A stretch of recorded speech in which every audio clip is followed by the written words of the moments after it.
भारत के नक्शे को अगर ध्यान से देखा जाए तो एक इलाका ऐसा दिखाई देता है जो न सिर्फ भौगोलिक रूप से संवेदनशील है बल्कि रणनीतिक, सांस्कृतिक और राष्ट्रीय सुरक्षा के लिहाज से भी बेहद अहम है। ये इलाका है असम और पूरा नॉर्थ ईस्ट इंडिया। यही वो क्षेत्र है जो भारत के मुख्य भूभाग को अरुणाचल प्रदेश, नागालैंड, मणिपुर, मिजोरम, त्रिपुरा और मेघालय जैसे राज्यों से जोड़ता है। इस कनेक्शन का नाम है सिलीगुड़ी कॉरिडोर, जिसे आम भाषा में चिकन नेक भी कहा जाता है। लेकिन आज चर्चा सिर्फ जियोग्राफी की नहीं है। आज सवाल है डेमोग्राफी, यानी जनसंख्या संरचना का। सवाल है कि क्या किसी देश की सीमाएं सिर्फ सेना और हथियारों से सुरक्षित रहती है, या फिर वहां रहने वाले लोगों की पहचान, संख्या और निष्ठा भी उतनी ही जरूरी होती है। हाल के वर्षों में असम को लेकर जो बयान, आंकड़े और चेतावनियां सामने आई हैं, उन्होंने इसी सवाल को राष्ट्रीय बहस के केंद्र में ला दिया है। असम के sitting chief minister Himanta Biswa Sharma ने बार बार एक गंभीर चेतावनी दी है। उनका कहना है कि अगर असम में डेमोग्राफिक बदलाव इसी गति से होता रहा तो भारत को असम खोने के लिए किसी युद्ध की जरूरत ही नहीं पड़ेगी। ये बयान किसी सोशल मीडिया यूजर का नहीं, बल्कि भारत के संविधान के तहत शपथ लेने वाले एक मुख्यमंत्री का है। इसलिए इसे हल्के में लेना न तो समझदारी है और न ही राष्ट्रहित में। यहाँ ये साफ करना जरूरी है कि ये चर्चा किसी धर्म के खिलाफ नहीं है। भारत का संविधान सभी नागरिकों को समान अधिकार देता है, चाहे वो किसी भी धर्म, भाषा या समुदाय से हो। लेकिन जब बात अवैध घुसपैठ, सीमा पार माइग्रेशन और नेशनल सिक्योरिटी की आती है तो मुद्दा मानवाधिकार से आगे जाकर राज्य की संप्रभुता और राष्ट्रीय अखंडता से जुड़ जाता है। असम की भौगोलिक स्थिति इसे और भी संवेदनशील बनाती है। ये राज्य बांग्लादेश और भूटान के साथ सीमा साझा करता है और चीन भी ज्यादा दूर नहीं है।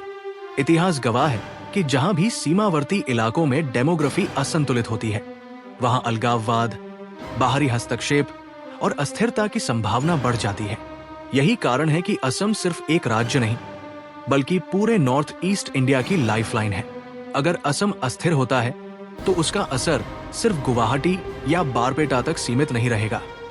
अरुणाचल प्रदेश की सप्लाई लाइन प्रभावित होगी, नागालैंड और मणिपुर का संपर्क कमजोर पड़ेगा, त्रिपुरा लगभग कट जाएगा और मेघालय एक तरह से आइसोलेट हो सकता है। यानी असम का मुद्दा वास्तव में भारत के टेरिटोरियल इंटीग्रेशन का मुद्दा है। इतिहास में भी इस क्षेत्र को लेकर विवाद रहे हैं। 1905 में बंगाल का विभाजन, 1947 में भारत पाकिस्तान पार्टीशन और 1971 में बांग्लादेश का निर्माण, इन तीनों घटनाओं में असम और बंगाल की भूमिका केंद्रीय रही है। धर्म, भाषा और पहचान के आधार पर देश टूट चुके हैं। ऐसे में यह सवाल उठना स्वाभाविक है कि क्या डेमोग्राफिक प्रेशर एक बार फिर इतिहास को दोहराने की कोशिश कर रहा है। आज स्थिति यह है कि असम के कई जिलों में जनसंख्या का स्वरूप तेजी से बदल रहा है। ये बदलाव नेचुरल ग्रोथ से ज्यादा अननेचुरल माइग्रेशन से जुड़ा बताया जा रहा है। स्थानीय लोगों की शिकायतें हैं कि उनकी जमीन, संस्कृति और राजनीतिक प्रतिनिधित्व पर असर पड़ रहा है। दूसरी ओर सरकार का दावा है कि ये बदलाव सिर्फ सामाजिक नहीं, बल्कि रणनीतिक खतरा भी बनता जा रहा है। ये पूरा मुद्दा इसलिए भी संवेदनशील है क्योंकि भारत पहले ही कई मोर्चों पर चुनौतियों का सामना कर रहा है, चाहे वो वेस्ट में पाकिस्तान हो, नॉर्थ में चीन हो या फिर इंटरनल सिक्योरिटी से जुड़े मसले। ऐसे में अगर नॉर्थ ईस्ट जैसे रणनीतिक क्षेत्र में डेमोग्राफिक असंतुलन बढ़ता है तो उसका फायदा बाहरी ताकतें उठा सकती है। इस वीडियो सीरीज में हम इसी पूरे मुद्दे को स्टेप बाय स्टेप समझेंगे। असम में डेमोग्राफी कैसे बदली, इसके पीछे के कारण क्या है, इसके प्रभाव नॉर्थ ईस्ट और पूरे भारत पर कैसे पड़ सकते हैं और आगे चलकर ये स्थिति किस दिशा में जा सकती है। ये कोई भावनात्मक या उत्तेजक बहस नहीं होगी, बल्कि डेटा, इतिहास और स्ट्रैटेजिक एनालिसिस पर आधारित एक गंभीर चर्चा होगी। क्योंकि जब सवाल देश की सीमाओं और भविष्य का हो तो साइलेंस सबसे बड़ा रिस्क बन जाता है। अब जब हमने ये समझ लिया कि असम और नॉर्थ ईस्ट इंडिया क्यों रणनीतिक रूप से इतना महत्वपूर्ण है, तो अगला और सबसे जरूरी सवाल यही है कि असम में डेमोग्राफिक बदलाव आखिर हो कैसे रहा है। क्या ये बदलाव पूरी तरह नेचुरल पॉपुलेशन ग्रोथ का नतीजा है या इसके पीछे कोई बड़ा सिस्टम, पैटर्न और मैकेनिज्म काम कर रहा है। सबसे पहले हमें डेमोग्राफी शब्द को सही संदर्भ में समझना होगा। डेमोग्राफी का मतलब सिर्फ ये नहीं होता कि किसी इलाके में कितने लोग रहते हैं, बल्कि ये भी होता है कि कौन लोग रहते हैं, कहां से आए हैं, उनकी पहचान क्या है, उनकी ग्रोथ रेट कितनी है और समय के साथ ये संतुलन कैसे बदल रहा है। असम के मामले में चिंता की जड़ यही है कि यहां बदलाव ग्रेजुअल और नेचुरल नहीं दिखता, बल्कि फास्ट, अनइवन और कंसंट्रेटेड दिखाई देता है। पहला कारण सीमा पार अवैध माइग्रेशन। असम और बांग्लादेश के बीच एक लंबी और जटिल बॉर्डर लाइन है। ये बॉर्डर पूरी तरह से नदी, जंगल और ग्रामीण इलाकों से होकर गुजरती है। ब्रह्मपुत्र और उसकी सहायक नदियां बॉर्डर की निगरानी को और कठिन बना देती हैं। इसी भौगोलिक जटिलता का फायदा दशकों से इलीगल माइग्रेशन नेटवर्क उठाते आ रहे हैं। ये माइग्रेशन 1 या 2 साल की घटना नहीं है, ये एक लॉन्ग टर्म प्रोसेस है जो 1950 के दशक से धीरे धीरे शुरू हुआ और 1971 के बाद इसमें तेजी आई। बांग्लादेश बनने के बाद आर्थिक दबाव, जमीन की कमी, जनसंख्या विस्फोट और राजनीतिक अस्थिरता ने बड़ी संख्या में लोगों को भारत की ओर धकेला। असम इस माइग्रेशन का सबसे पहला और सबसे आसान एंट्री पॉइंट बना। यहाँ आने वाले लोग शुरू में खेतीहर मजदूर, नदी किनारे बसने वाले या छोटे काम करने वाले थे, लेकिन समय के साथ ये टेम्पररी माइग्रेशन परमानेंट सेटलमेंट में बदलता चला गया। दूसरा कारण फेक डॉक्यूमेंटेशन और सिस्टम लीकेज। डेमोग्राफिक बदलाव सिर्फ बॉर्डर क्रॉस करने से नहीं होता, वो तब पक्का होता है जब व्यक्ति स्टेट सिस्टम का हिस्सा बन जाता है। असम और वेस्ट बंगाल के कई बॉर्डर जिलों में ये आरोप लंबे समय से लगते रहे हैं कि fake Aadhaar card, fake voter ID, local residence certificate और यहां तक कि रेशन कार्ड बड़े पैमाने पर बनाए गए। जब एक बार कोई व्यक्ति इन डॉक्यूमेंट्स के जरिए भारतीय नागरिक की तरह सिस्टम में एंटर कर जाता है, तो फिर उसे अलग करना लगभग असंभव हो जाता है। यही वजह है कि ये माइग्रेशन सिर्फ संख्या नहीं बदलता, बल्कि इलेक्टोरल पॉलिटिक्स, लोकल एडमिनिस्ट्रेशन और रिसोर्स डिस्ट्रीब्यूशन को भी प्रभावित करता है। तीसरा कारण हाई फर्टिलिटी रेट और अनइवन ग्रोथ। ये विषय संवेदनशील है, लेकिन डेटा आधारित चर्चा जरूरी है। अलग अलग कम्युनिटी में टोटल फर्टिलिटी रेट में अंतर होता है। असम में उपलब्ध आंकड़ों के अनुसार कुछ समूह में ये रेट स्टेट एवरेज से काफी ज्यादा है। जब migration plus high fertility rate एक साथ काम करते हैं, तो उसका असर एक्सपोनेंशियल हो जाता है, यानी हर साल थोड़ा थोड़ा बदलाव दिखता है, लेकिन 20-30 साल बाद पूरा जनसंख्या संतुलन बदल जाता है। यही कारण है कि कई जिलों में अचानक ऐसा लगता है कि लोकल आबादी माइनॉरिटी में आ गई है। चौथा कारण नदी कटाव और आंतरिक विस्थापन। असम में ब्रह्मपुत्र नदी हर साल जमीन निगलती है, इससे हजारों परिवार विस्थापित होते हैं। इस स्थिति का फायदा भी अवैध सेटलमेंट नेटवर्क उठाते हैं। जो लोग नदी कटाव से बेघर होते हैं, वे अक्सर सरकारी जमीन, फॉरेस्ट लैंड या 4 इलाकों में बस जाते हैं और धीरे धीरे वहां एक नया डेमोग्राफिक क्लस्टर बन जाता है। ये प्रक्रिया देखने में मानवीय लगती है, लेकिन लंबे समय में ये लैंड ओनरशिप और लोकल कंट्रोल को बदल देती है। पांचवा कारण पॉलिटिकल प्रोटेक्शन और वोट बैंक डायनेमिक्स। ये एक ओपन सीक्रेट है कि भारत की राजनीति में डेमोग्राफी और वोट बैंक गहराई से जुड़े हुए हैं। कई दशकों तक असम और वेस्ट बंगाल में ये माइग्रेशन एक पॉलिटिकल साइलेंस जोन बना रहा, क्योंकि माइग्रेंट्स एक कंसंट्रेटेड वोट बैंक बनते हैं। लोकल पॉलिटिक्स में उनकी संख्या निर्णायक हो जाती है और कोई भी पार्टी खुलकर इस मुद्दे को छूने से डरती है। इस पॉलिटिकल इनएक्शन का नतीजा ये हुआ कि जो मुद्दा एक 970-80 के दशक में कंट्रोल हो सकता था, वो आज सिस्टम लेवल प्रॉब्लम बन चुका है। छठा कारण कल्चरल और लिंग्विस्टिक शिफ्ट। डेमोग्राफी सिर्फ संख्या नहीं बदलती, वो कल्चर, लैंग्वेज और आइडेंटिटी भी बदलती है।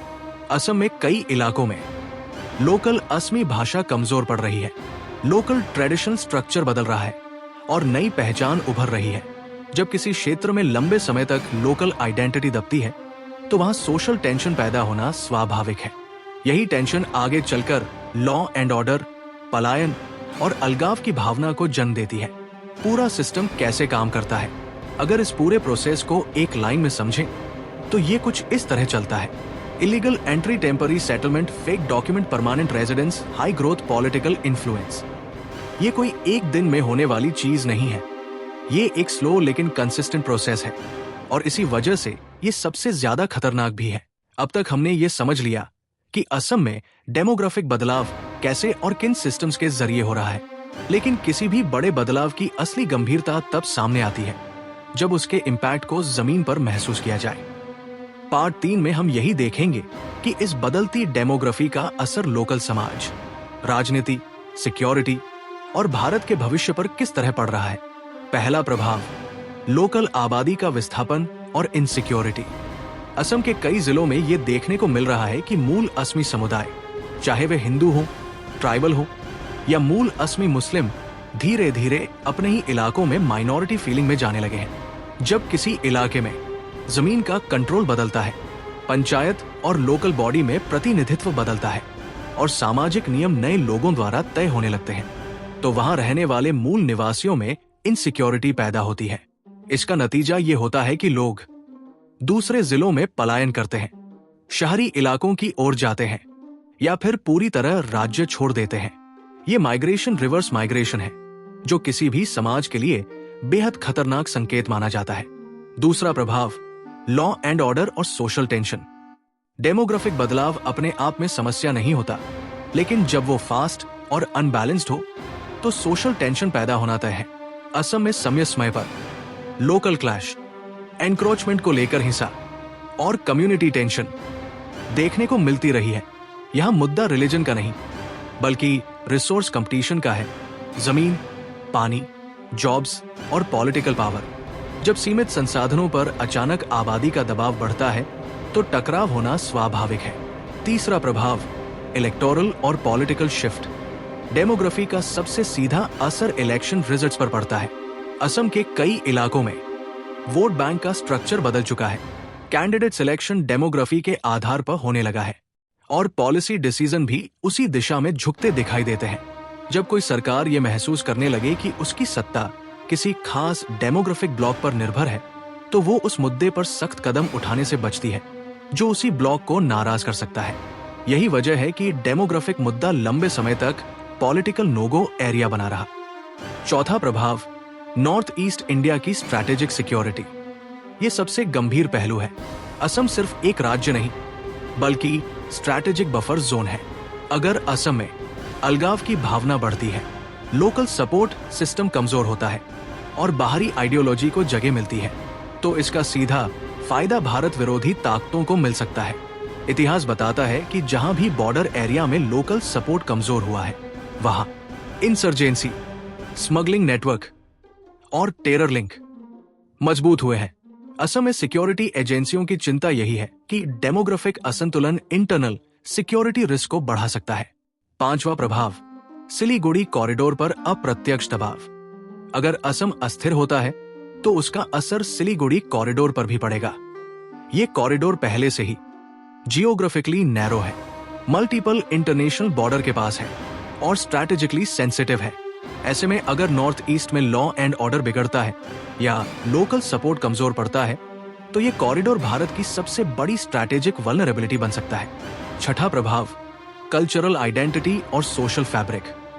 असम की पहचान सिर्फ जमीन से नहीं, बल्कि भाषा, लोकल कल्चर, ट्राइबल स्ट्रक्चर और ट्रेडिशनल लाइफस्टाइल से बनी है। जब किसी इलाके में तेजी से डेमोग्राफी बदलती है, तो ये कल्चरल फैब्रिक धीरे धीरे कमजोर पड़ता है। ये बदलाव साइलेंट होता है, लेकिन स्थायी होता है। भविष्य की संभावनाएं, आगे क्या हो सकता है? अगर मौजूदा ट्रेंड कंट्रोल में नहीं आया, तो भविष्य में कुछ संभावनाएं उभर सकती हैं और ज्यादा पोलराइजेशन, समाज छोटे छोटे ब्लॉक्स में बंट सकता है। फोर्स पॉलिसी इंटरवेंशन, सख्त कानून और एनफोर्समेंट, लीगल और ह्यूमन राइट्स डिबेट, नेशनल बनाम इंडिविजुअल राइट्स, सिक्योरिटी फोकस बढ़ना, ज्यादा मिलिट्री और पैरामिलिट्री प्रेजेंस। ये रास्ता आसान नहीं होगा। हर कदम के साथ विरोध, कानूनी चुनौतियां और इंटरनेशनल प्रेशर भी आएगा। अब तक की इस पूरी चर्चा में हमने असम और नॉर्थ ईस्ट इंडिया से जुड़े डेमोग्राफिक बदलाव को अलग अलग एंगल से समझने की कोशिश की। अब जरूरी है कि हम भावनाओं से अलग हटकर पूरे मुद्दे को न्यूट्रल, फैक्ट बेस्ड और लॉन्ग टर्म नेशनल इंटरेस्ट के नजरिए से देखें। सबसे पहले एक बात बिल्कुल साफ होनी चाहिए, ये मुद्दा किसी धर्म, किसी समुदाय या किसी नागरिक के खिलाफ नहीं है। भारत एक लोकतांत्रिक देश है। जहां संविधान हर नागरिक को समान अधिकार देता है, चाहे वो किसी भी रिलीजन, लैंग्वेज या कल्चर से आता हो। लेकिन उसी संविधान में यह भी साफ लिखा है कि भारत की संप्रभुता, अखंडता और आंतरिक सुरक्षा सर्वोपरि है। यही वो पॉइंट है जहां असम का डेमोग्राफिक सवाल सिर्फ सोशल इश्यू नहीं रहता, बल्कि नेशनल सिक्योरिटी और स्ट्रैटेजिक स्टेबिलिटी का मुद्दा बन जाता है। अब तक का सार क्या कहता है? अगर पूरे विषय को एक लाइन में समझें तो स्थिति कुछ इस तरह है। असम भारत का स्ट्रैटेजिक गेटवे है। यहाँ डेमोग्राफी तेजी से बदल रही है। ये बदलाव नेचुरल से ज्यादा अननेचुरल दिखता है। लोकल आबादी में इनसिक्योरिटी बढ़ रही है। पॉलिटिक्स, लॉ एंड ऑर्डर और सिक्योरिटी पर असर पड़ रहा है। और सबसे अहम बात, ये सब साइलेंटली हो रहा है, बिना किसी बड़ी लड़ाई के, बिना बॉर्डर क्रॉसिंग के युद्ध के, धीरे धीरे। इतिहास हमें क्या सिखाता है? इतिहास गवाह है कि जब भी किसी क्षेत्र में पहचान का संकट पैदा हुआ, जब भी लोकल आबादी खुद को सुना नहीं पाई, और जब भी डेमोग्राफिक बदलाव को नजरअंदाज किया गया, तो वहां या तो अलगाववाद पैदा हुआ या फिर स्थायी अस्थिरता। भारत का विभाजन, पूर्व पाकिस्तान से बांग्लादेश का अलग होना और दुनिया के कई उदाहरण यही बताते हैं कि डेमोग्राफी सिर्फ नंबर का खेल नहीं होती, ये पावर, कंट्रोल और फ्यूचर का खेल होती है। समाधान क्या हो सकता है? ये सवाल सबसे कठिन है, क्योंकि इसका कोई आसान जवाब नहीं है। लेकिन कुछ बुनियादी दिशा जरूर साफ दिखाई देती है। क्लियर डिफरेंशिएशन, भारतीय नागरिक और अवैध घुसपैठिए, इन दोनों के बीच साफ फर्क होना जरूरी है। सिस्टम क्लोज करना, fake documentation, local level corruption और सिस्टम लीकेज को रोकना। Human approach plus strong enforcement, इंसानियत और कानून दोनों का संतुलन। लॉन्ग टर्म पॉलिसी, ये कोई इलेक्शन स्पेसिफिक मुद्दा नहीं, बल्कि पीढ़ियों से जुड़ा सवाल है। लोकल लोगों का भरोसा, असम और नॉर्थ ईस्ट के मूल निवासियों को यह भरोसा दिलाना कि वे अकेले नहीं हैं। सबसे बड़ा खतरा क्या है? सबसे बड़ा खतरा यह नहीं है कि यह समस्या मौजूद है। सबसे बड़ा खतरा यह है कि हम इसे नजरअंदाज करें, इसे टैबू बना दें या इसे सिर्फ पॉलिटिकल चश्मे से देखें। जब तक बातचीत फैक्ट्स और रीजनिंग पर होगी, तब तक समाधान निकल सकता है। लेकिन अगर मुद्दा सिर्फ नारेबाजी या भावनात्मक टकराव बन गया, तो नुकसान देश का ही होगा।